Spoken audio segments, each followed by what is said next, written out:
Welcome to Hannity. Trump White House chief strategist Steve Bannon is making headlines for going after the media at CPAC. I'm Kimberly Guilfoyle in for Sean. So Bannon once again called the media the, quote, opposition party. Watch this. Look at, the opposition party and how they portrayed the campaign, how they portrayed the transition, and now they're portraying the administration. It's always wrong.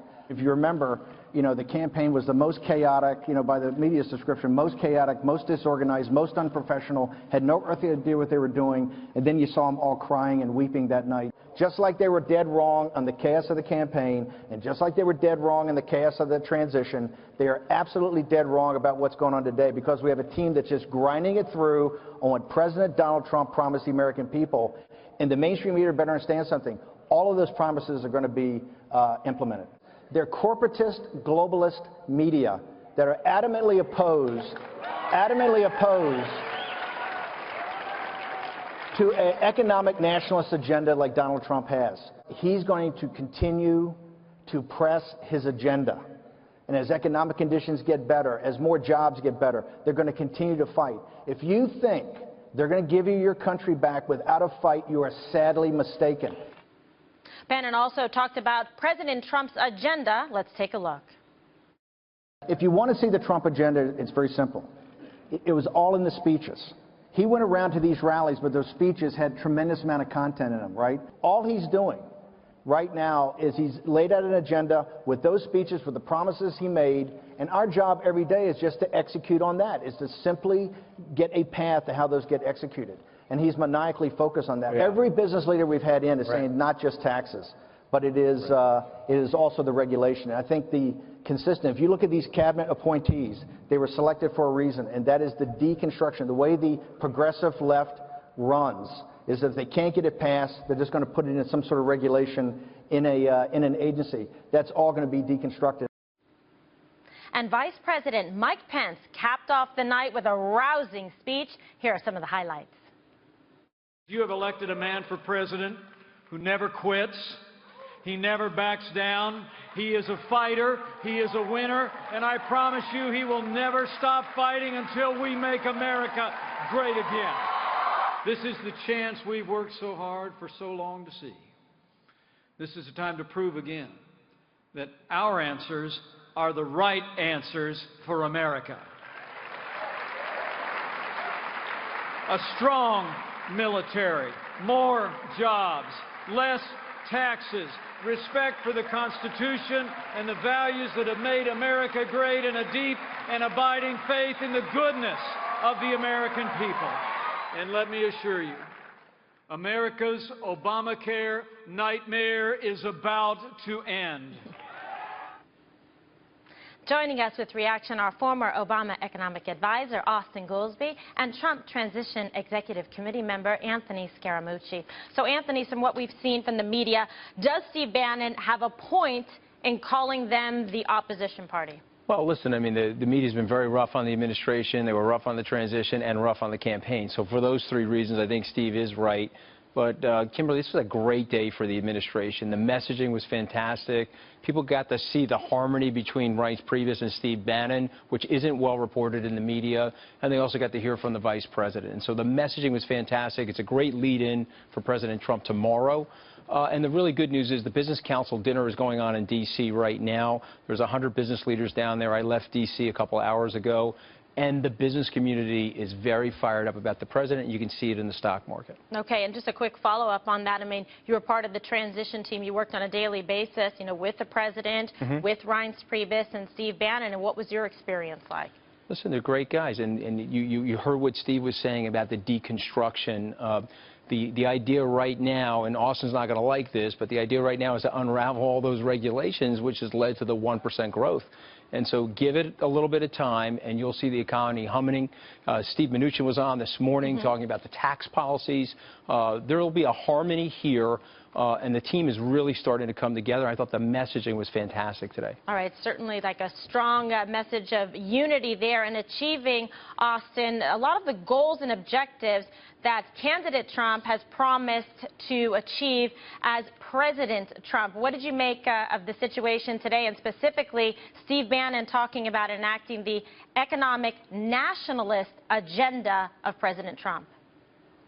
Well, you know, there was a lot going on in what you saw Steve Bannon saying. Now, obviously, it's a red meat crowd, so he wants to throw them some red meat. Yeah, their bellies are full after that. Yeah, you know, I guess I would object to one thing, which is he portrayed it that chaos is completely created by the media and not reality. But, you know, let's remember, it was not the media who hired and then had to fire the National Security Advisor in the first 3 weeks. It was not the media who signed an executive order on immigration that 3 different federal courts said was unconstitutional and ill thought through. It wasn't the media who promised during the campaign to have a secret plan to replace Obamacare that was going to cost less, cover all Americans, and be better in every dimension, when in fact Donald Trump had no such plan, and they're scrambling now to figure it out. And so I think maybe it wasn't the right venue, but we can never admit that we did anything wrong, that we ever made an error, or that we're going to try to fix it. I think it's not healthy, and I think the Trump people run the risk of squandering their honeymoon. This is when you pass things. The first 6 months are when you pass them. Well, they're trying to do that, but the other party's been obstructionist in terms of not allowing him to have his cabinet picks. And Anthony, as it relates I mean, listen, to... Austan and I are good friends. I mean, we go back a long time, but that was like the whole vegan situation, okay? Steve was talking about the red meat, so was Reince. Austan and I are going to disagree on this, okay? The president does have a plan, and the president is promulgating that plan every day. Are there going to be mistakes in the early part of administration? Nobody knows that better than Austan Goolsbee. We saw that happen in many administrations, but the gelling of the team is there.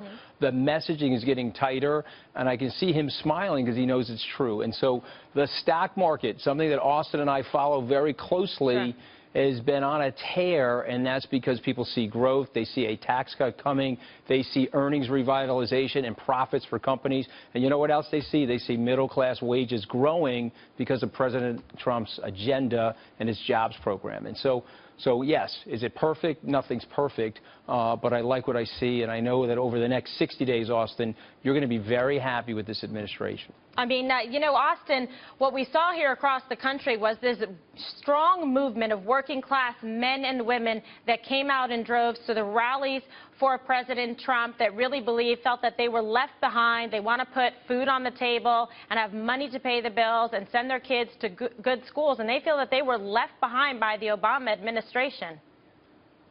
Well, I mean, first, when you say they came out in droves, he has never had the support of the majority of the American people. Not in the election, not in the polls now. For a new president, he has the lowest approval rating in the history of polling for new presidents, and that includes the Fox News poll. So I would be a little careful. He did strike a chord. We saw wage growth over the last 1.5 years, but for sure we've gone through a 25-year period that's been very tough on ordinary Americans. Now, I hope that he does succeed at continuing the growth that we've had and the 15 million jobs we've added in the last 7 years. I hope he continues that. That would be great for the economy. But he has not followed, let's call it the JFK strategy. JFK barely wins the election. He wins actually bigger than Trump won, but it's a very narrow victory. So he comes in, and the first thing he does is he says, I'm going to appoint Republicans to major positions in my cabinet, and I'm going to start policy of things that we can agree on, and hey, give me a chance. I'll govern for both sides.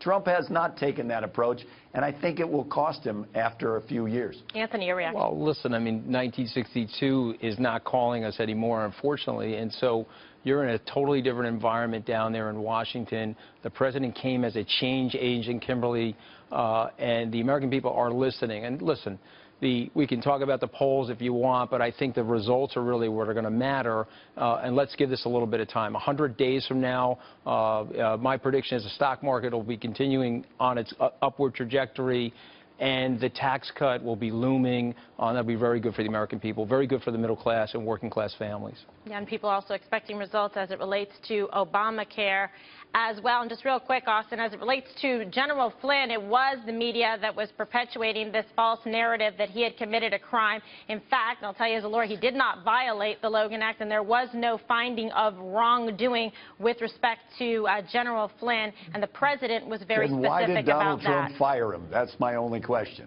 That was an issue with relates to what he had to say to Vice President Pence, and it's unfortunate, but you know, you're still going to move forward with the agenda, and that's what we've heard very strongly from the president and his team today at CPAC. Gentlemen, thank you so much. And coming